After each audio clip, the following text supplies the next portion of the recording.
Hello, this is Cheryl Lampard. I'm coming in a little early today so that you have time to come in. Hi, Cheryl Lampard here. I'm keeping an eye on the time. We don't start till 7, but I know it takes a while for people to join, and I want to make sure that you can see me okay and hear me. If anybody can tell me if you can hear me, that would be wonderful. I shall assume that you can until I hear otherwise from you.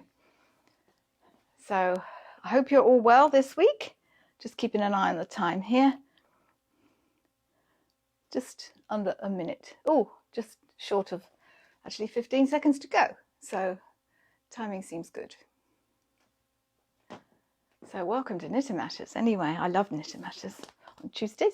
Right, 7 p.m. Where does that last minute go? Welcome to Knitter Matters. This is season 2, episode 7. And whether you're a regular viewer or new to Knitter Matters, whether you're watching live or the replay afterwards, I'm very grateful for you taking the time to join me. Thank you very much. I'm a Cheryl Lampard. I'm an image consultant. My company is Style Matters International. And two passions throughout my life have been sewing and knitting. And in particular, knitting is my therapy, it's my relaxation, and I know a lot of you feel the same way. I also used to be the proud owner of a wonderful yarn shop in Brighton, England, called Yomo, which is Japanese for hair of the sheep, wool, in other words. And one of the great joys of that is that I would teach people how to knit in the store. And now, all these years later, it's a great joy to be able to teach you to knit now, albeit on a different platform, and it's a real joy to be able to do it. I love being an educator, and when it's your passion as well, that what could be better. Now, I'm operating the camera myself again, and when I move it, it takes a few moments to get it in the right place, so do please bear with me. You've been very good in previous weeks bearing with me, so I'll ask you to do that again. I do have a laptop to my left. Let me just check, make sure that you can hear me. I think, oh yes, you can hear me. Wonderful, wonderful, wonderful. Thank you, everybody that said that. Thank you. That really makes me feel better. There's nothing worse than just talking to myself. Well, not for me anyway. So I have a laptop to my left. I can see what you're seeing, but there's several seconds delay before what appears sort of through the iPad comes up on the screen. So just bear with me on that. I am going to move the camera now, so look away if that makes you a bit dizzy. And just bear with me while I get it in the right place. So I'm going to move it. And hopefully, I'd like to say it will be seamless. I'll try and get it as seamless as possible. I just have to make sure that you can see my hands when I start to work. Now, I will also try and say hello to you when your names pop up. Forgive me if... Okay, let's get that a bit better. Yeah, forgive me if I miss you, because I can only see a certain amount while I'm doing the live. But I do welcome your feedback. And please comment and ask questions in the thread below. I'll reply as soon as possible afterwards. Okay, I think that's not bad. Oh, imagine that. First go, way. Okay, so today it's all about knitting hacks. Those tips that can make life easier with your knitting, those things that can, you know, the tips and tricks that can help improve your knitting or at least make it a little easier.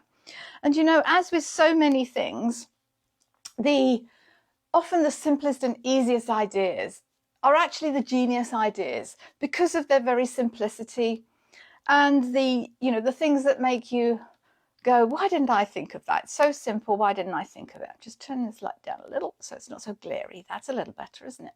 So our first one is one of those. Stitch markers. I'm not talking about these ones that clip onto a stitch. They're very useful and you can use them as a reference point throughout your knitting. But these tend to be static. You tend to put them to mark a particular position and they don't move necessarily with your knitting. You can certainly use them in that way, but they're more designed to actually clip onto a stitch or some knitting. They're very useful, but the ones I'm talking about are these little rings. that you slide onto the needle and they move with your knitting. Now, they're often used to mark a starting point in your knitting, whether it's in the flat and certainly in circular knitting. And they slip from one needle to the next when you're knitting. But then, how often does that happen? And now it's gone, it's down the back of the sofa, it's on the floor, or worse still, you've lost your place, especially if you don't discover that it slipped off until later. And I tend to have a particular problem with these little rings when I'm knitting on DPNs. For some reason, and it's certainly good to move around your starting points on when you're using DPNs, because then you avoid laddering. But then if you've got to move the stitch marker as well, I find it gets complicated.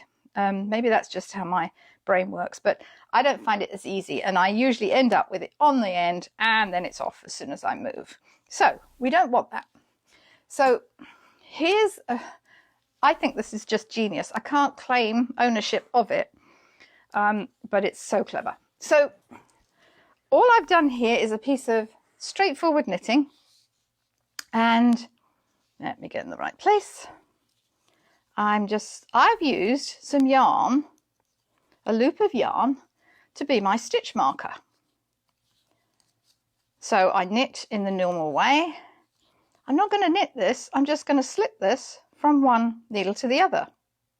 And if I really want to, I can weave it in the knitting. It's not going anywhere on the row back. I'm going to see exactly where it is so I can slip it back on the needle. So all that is a piece of yarn. I would recommend not using something terribly slippery, because you don't want it slipping out. But the very fact that you've kind of woven it in and out of your knitting, it's not going anywhere. And it doesn't have to be yards long. You don't necessarily need it up the whole length of your knitting. You just need it where you want to mark your stitch. So I'm just going to go back here and pop that on so it's not confusing. So I'm not actually knitting it, I'm sliding it from one needle to the next. But I actually sort of developed this idea a little further, because I do like the little rings. I can see them, especially if you've got a fluffy yarn or, you know, textured yarn. I can see them. And this to me is just a little bit flimsy. So what I did here, I put the loop around my stitch marker, my little ring. Now I can slip that from one needle to the next. It's got some weight to it. It's not going to go anywhere. Even if it pops off, I'm not going to lose it. I know exactly where it should be. Again, I can flip it, flop it behind if I want to just weave that in there again. And on the next row back, I would put it back on my needle, as I'm going to show you now. So to me, this is just such a simple but hugely effective idea. I think it's a wonderful idea. As I say, I can't claim to have invented that, although I sort of developed it with my putting my loop around my stitch marker. Anyway, try it, see which one you prefer. Okay, so all I'm going to do now, pop that back on my needle, and there's my stitch marker. Okay, it's not going anywhere. I think that's such a good idea. So that's stitch markers. Now let's talk about hack number 2, if you will. Oh, one thing I should say about stitch markers, another little tip really, which I'm sure many of you will have thought of, but if you're casting on dozens and dozens of stitches, you know, hundreds of stitches, whether it's on the flat or circular needles, just place a stitch marker every 20 or 30 stitches. That way, when you're casting on your stitches and you're counting, you don't have to go back to the beginning every time. If you know you've got a stitch marker every 20 stitches or so, you can just, you know it's 20, it's 40, it's 60, whatever. It saves you a lot of time in counting. Okay, so cables, counting rows between your cable twists. Now, on this particular cable, I've done a cable twist every 8th row. But it's very easy to forget the number of rows that you've done between the cable twists, especially if you're kind of watching something great on the TV at the same time. And annoyingly, you don't always see it until you've knitted the cable row and the return row. And that's very frustrating to have to undo a whole row of cables. So here's how to avoid that. When you do a cable twist, you get a little hole, okay? The two pieces of knitting are crossing over, so you get a little hole. So you find where that hole is and then just poke your DPN. I would use a DPN. You want a fine needle, I would use a DPN. So you found the hole, that's where it is, and then you're just going to poke that through the center of the last stitch on that particular cable twist. That's just really to anchor it. Then you're going to do the same with the next twist above it. So there's the hole again. I'm going to pop that through, and I'm just going to kind of pop that through there. Now I can count how many rows are in between. So if it's easier to count up the side, then count up the side. You can certainly count up the middle, but you've got a lot going on here. So it's sometimes easier to count up the side. So this is my cable twist row, so I'm not counting that. So I'm going 1, 2, 3, 4, 5, 6, 7, 8. It's disappearing there in the cable row. So I know I've done 8. I'll show you again. We're not counting that one because that's the 8th row. That's my twist. 1. Let me see if I can angle that better so you can see it. 1, 2, 3, 4, 5, 6, 7, and then my 8th has disappeared under the cable twist. So I know that that's okay. Now, what if you want to check if you're on the correct row to do the cable? So I do know that I have done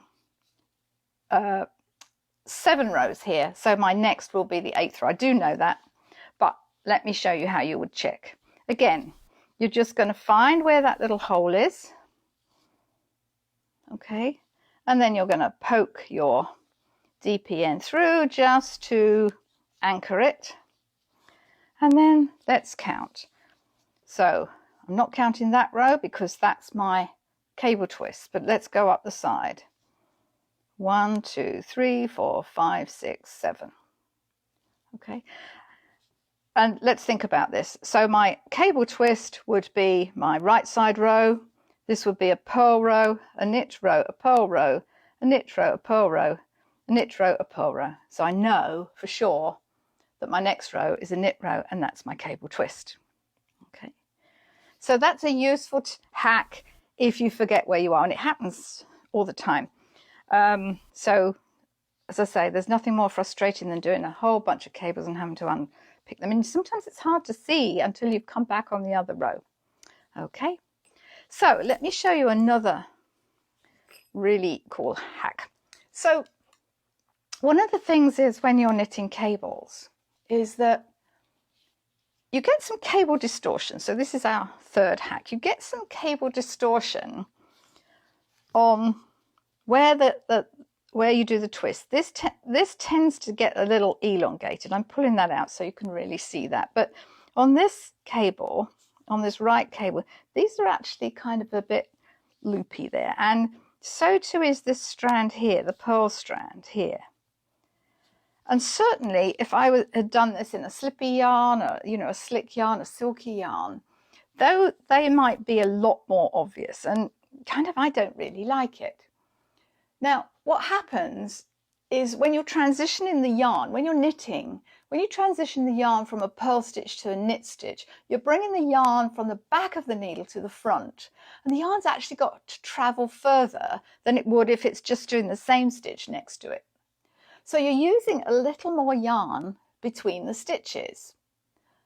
And that excess gets taken up into the knit stitch next to it so that it gets a little elongated. Plus, you're also twisting and pulling and stretching the stitches out a bit. So it's not surprising you get this kind of gappiness here. And you know, if it doesn't bother you, that's fine. I'm not mad about it. And certainly I've used yarns where it's really quite obvious. And you actually see it on machine-made sweaters too. So it's not necessarily anything you're doing. It's just the nature of the stitch and the fact that the yarn is traveling a bit further and then it's got to go somewhere. Now, to compensate for that, here's what you can do. I'm going to show you this first cable in the normal way that we do it. So let's just do this in the normal way. Oh, my yarn is snagging and I'm bashing the microphone. I'm sorry. Okay, so I'm coming up to my cable. So here's my cable needle. I'm going to put these 3 on my cable needle, hang those at the back, and I'm going to knit my 3 here. And I've done this in the normal way, and you can already see that that stitch is kind of stretching out. Now I'm just going to pop these back on and on my needle and knit those. So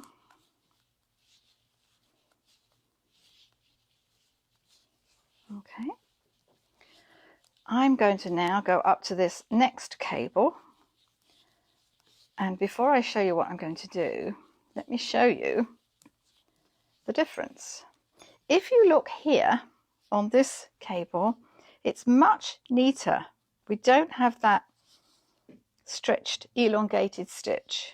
It's much neater. We don't have that strand of the purl that seems stretched. Much neater there. No kind of pulley thing there. We've got a pulled strand there. We haven't got it there. Again, we've got an elongated stitch there. We don't have it there. And likewise, we don't have this going on this side. And all you do here,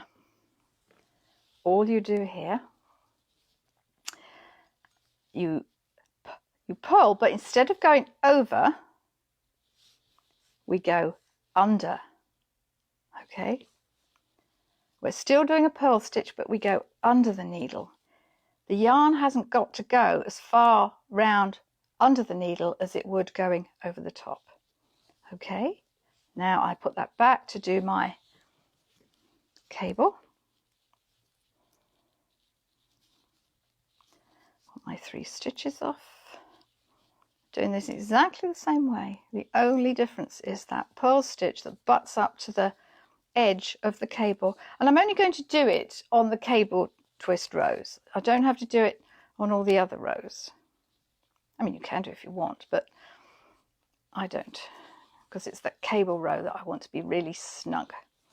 So now we're going from the back to the front to do our next purl stitch, but we're going under the needle. I'll show you again. We're not going that way, we're going under the needle. And we purl as normal to the end of the row. What you do have to be aware of here is that on the return row, that purl stitch will be seated the wrong way round on the needle. But that's a very quick fix. Whoops, that's a very quick fix. And I'm going to show you exactly what to do. So you'll see it just in a moment. So you see here, this one is seated the correct way round. We have this is sort of the right leg is forward. That's the one I'm going to go into.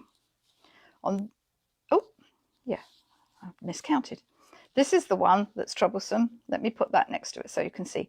The right leg of the 2 legs of the stitch as they go around the needle. The right leg, this is positioned correctly. This one is not. This is left leg leaning. So I'm going to knit that one the normal way. You can either pop it back on the needle and knit it, or just knit through the back of the loop. But you need to reposition it on your needle again in the right way. So I'm coming up now to the purl stitch, which of course on the wrong side looks like a knit stitch. So you can see there, that's left leg forward, and we want right leg forward. So that one before, I just placed it back on the needle. You can certainly do that, or just knit through the back of it, and that puts it in the right place back on the needle. Okay, I won't worry about finishing the rest of the row, but you can see how much neater that is. Okay, try it, see if you like it. I think it makes a huge difference. Okay, so that's our cable distortion hack, or how not to have a cable distortion. So hack number 4. I think many of us have had this before, where we get this nasty loop. Now, I have exaggerated that a bit, but you know, that happens. And it happens a lot, especially to new knitters. And that it can be down to tension issues or repeatedly pulling the needles a bit too far apart. And what happens then, there's a little bit of slack that occurs with every stitch. And then that excess sort of moves along the row. As you're knitting, your tension is kind of moving it along, but now it's got nowhere to go. So the excess accumulates at the end of the row, and you get this nasty kind of loopy thing. I don't like it, and I'm sure you don't either. So here's a really simple fix. Here's what we do there. I'm just going to take a needle, because I'm running out of size needles. I'm going to take that one. So I've done another piece here, and I've cast off most of the way. Let me put that back on my right hand needle. I just put it there because I've used the needle. So we're going to bind off to the end of the row, but before I bind off that last stitch, I've got a stitch on each needle at the moment. I'm going to slip this last stitch, which I haven't yet done anything with, to my right hand needle, and now I'm going to look at my edge here, and I hope you can see that. What I'm looking for is the sort of the V of the stitch here. So I'm going to pick up this left leg of that V. Now this is stockinette stitch. You can just as easily do it on a row where you've done an edge stitch, but I kept this as stockinette so it was easier for you to see. So your stitch forms this sort of V's, and I'm going to pick this left leg of the stitch below, okay? And I'm going to put that's on my left needle. So I've now got 2 stitches on my right needle and 1 on my left. I'm going to put this slip stitch back on my left needle. So I've now got 2 stitches on my left needle, 1 on my right. I'm going to knit these both together and bind off in the normal way. Now, when I pull that through, you can see that's so much neater. And indeed, if I knot it in the same way, I'm just going to kind of put my needle there to just pull it through. No nasty loopiness now. Look at the difference. That's our loopy end. This is our non-loopy end. Really simple. Makes such a difference. Okay. That's a hack you can do on anything. I mean, do practice that. So all you do, you don't do anything with that last stitch until you've picked up the V of the stitch below, put that on the needle, and then you knit both the V stitch and that last stitch together. Bind off in the normal way. Super easy. The last hack I'm going to show you was prompted by a question from Pauline Smith in the UK. She wrote to me and she wanted to know a good way to sew in yarn ends so that they're not bulky. Now, I thought that was a great question, especially after we'd covered the Kitchener stitch last week. And Kitchener stitch, do go back and watch it if you didn't, but it's a technique that creates a seamless, non-bulky join. Now, if you've done a non-bulky join in your knitting, the last thing you want is to create bulk when you darn in your yarn ends. And you can do this technique anywhere that you have yarn ends, but it's especially useful if you can't join at the beginning of the row. I always prefer to join a new yarn at the beginning of the row, but sometimes you just can't do that. If you're knitting intarsia and you've got to change of colour, you can't do that. Or if you're joining another colour or a new ball of yarn in a row of circular knitting, you haven't got any edges then, any ends of rows, so you've got to have a you know, loose ends, as it were, or yarn ends in the middle of your circular knitting. So I did this piece here, and I literally just cut the yarn and started again as if I was joining a new ball of wool.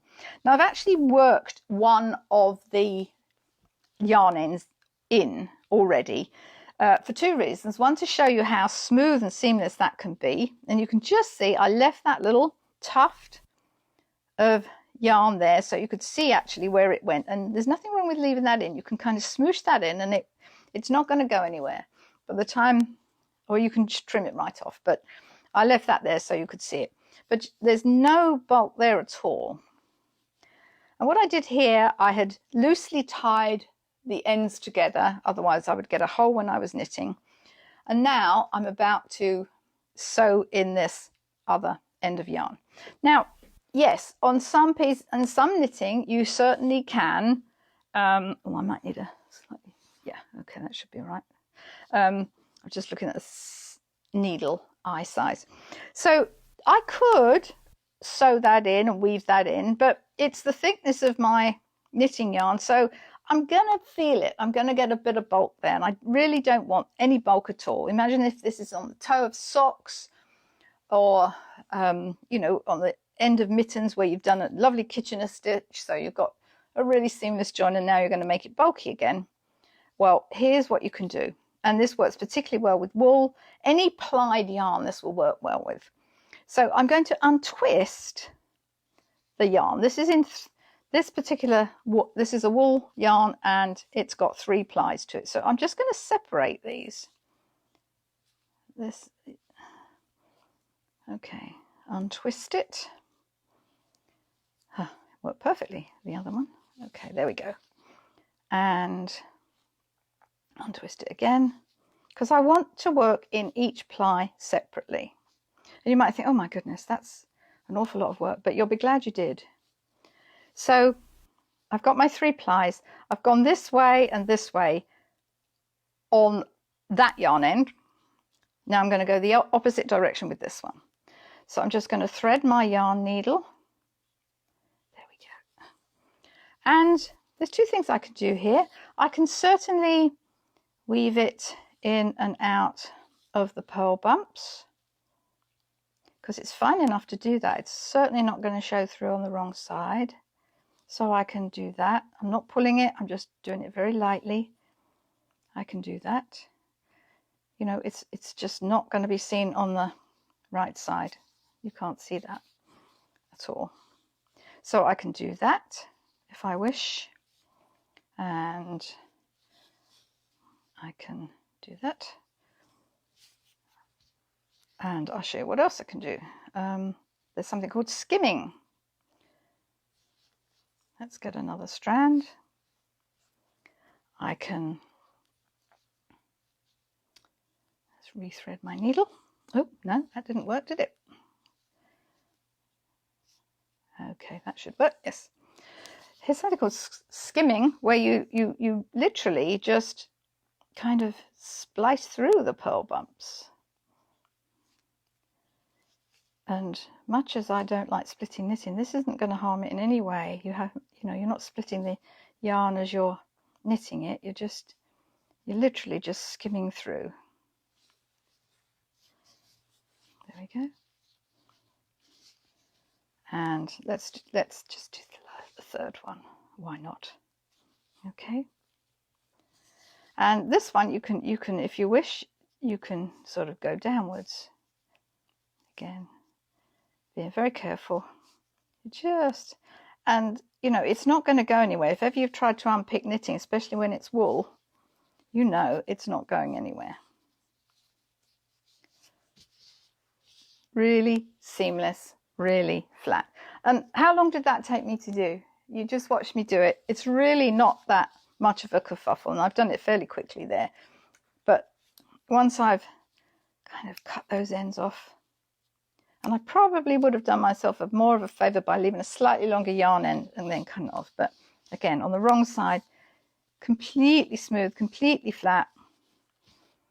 You're not going to see that and you're not going to feel it. And certainly by the time it's blocked, they're not going to unravel. As I say, if you've ever tried to unravel some wool knitting, even after a few days, it wants to keep its position. It wants to keep the curl.